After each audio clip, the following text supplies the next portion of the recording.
Jacksonville, Florida.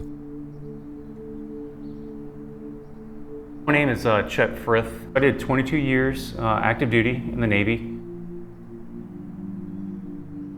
My lungs were impacted from this last deployment. I was exposed to chemical exposure during my time in Iraq. Severely impacted my lungs to the point where I likely require a lung transplant at some point. Rockville, Maryland.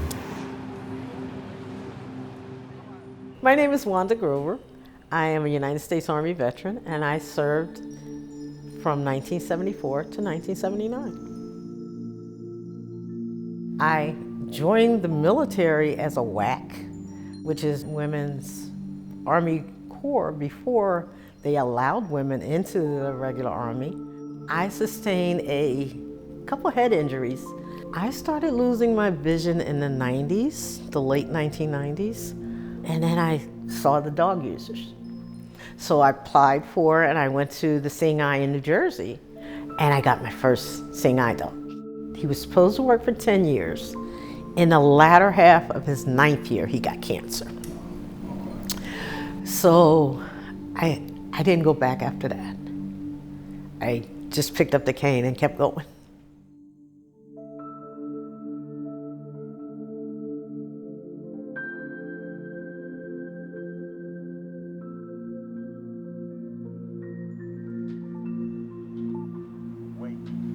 Tampa Bay, Florida. So my name is Stephen Bars. I joined the Army when I was 17. I am surprised at the impact that it has on me. I can't go on a road trip without checking the tire pressure on all my cars, making sure everything is ready to go. And that's something I learned in the Army. I specifically learned from Sergeant Lance. Sorry, I gotta stop.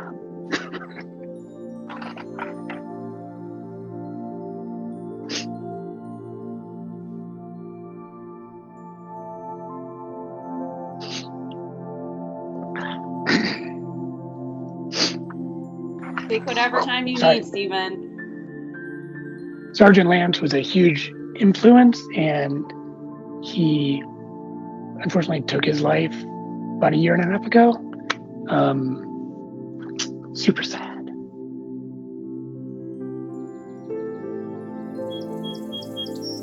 Durham, North Carolina. My name is Chaka Lea, and I served in the Army. So I was whirling PT at Fort Bragg, and all of a sudden I couldn't breathe. It started getting dizzy, started seeing stars, and next thing I know, I was in an ambulance. I did every test possible, and everything came back negative. It pulled the fluid off my heart, which made it a little bit more room to it to beat. But he was coming to the pull, it was barely beating because it was swelling. He packed me up, he medevaced me to do. Yeah, after about 3 weeks, they figured out it was lupus. So it's like a test. If you have like 11 out of the 14 possible symptoms, they pretty much give you a diagnosis. They give you the lupus diagnosis. We're really driving a phrase that I brought to the organization called embrace the red. When people come with a problem, I want them to say, you know, we screwed this one up, and we're going to figure out how to do it differently in the future. That's a really important cultural change that we're driving.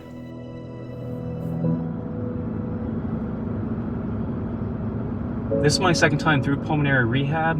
You know, Veterans Affairs has been very supportive in me going through pulmonary rehab because it has shown success in you know, prolonging me keeping the lungs that I was born with, even though they are failing. The hope is that through this pulmonary rehabilitation, I'm able to maintain them longer than would traditionally without the treatment. So that's the hope, is to prolong the lungs that I was born with. We know that they're not going to last forever. But the longer I can last with these lungs, through treatment and medication and follow up with my doctors, that, you know, I'll be able to hold on to these lungs a little bit longer than originally anticipated.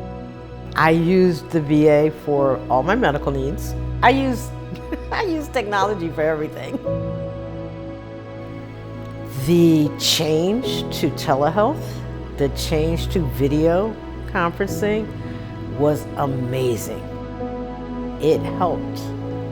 I don't think I've been to a meeting of veterans where I have not touted that you need to go in there and look. You need to sign up for My Healthy Vet. You need to be able to go in there and see what else is being written. Email those labels to you. And I think that it's valuable in that I have some ownership and some control over my medical records. And I think that's something new in this day and age. For years, there's been a great lack of trust in the VA. And a lot of that has to do with the digital tools, the software that the VA has made available. They haven't always worked well. I've really regained a lot of trust in the VA's ability to deliver really good software that's performant, it's reliable, it's what veterans need. It works the way that veterans need it to work. It's not designed by a clinician, it's designed by veterans through usability studies, and it works.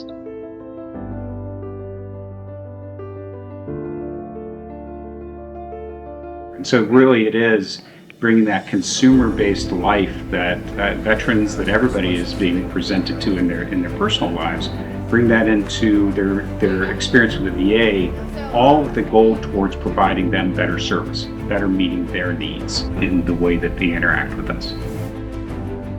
In the end of the day, I care about a couple of things. I care we understand the system deeply and we are driving operational excellence. It's more so about convenience. Technology has made healthcare benefits, the VA in general, convenient. I'm the type that likes to go in the VA, get what I need, and then go back to my life, right? I like to go in, get out, I can do it online, I can do it via app, perfect. That works perfectly for my life. So the PACT Act has a direct personal impact on me and my life. And I look back at the number of years in the making that it was and to where it came. I praise the VA and their efforts of being proactive in its implementation, proactive in the communication of the PACT Act. This goes into more detail about the eligibility and the benefits for the PACT Act. And proactively really engaging with the veterans, getting the word out there of what we're doing. I really enjoy serving my country and the camaraderie of serving alongside those men and women who share the same sense of honor and of sacrifice.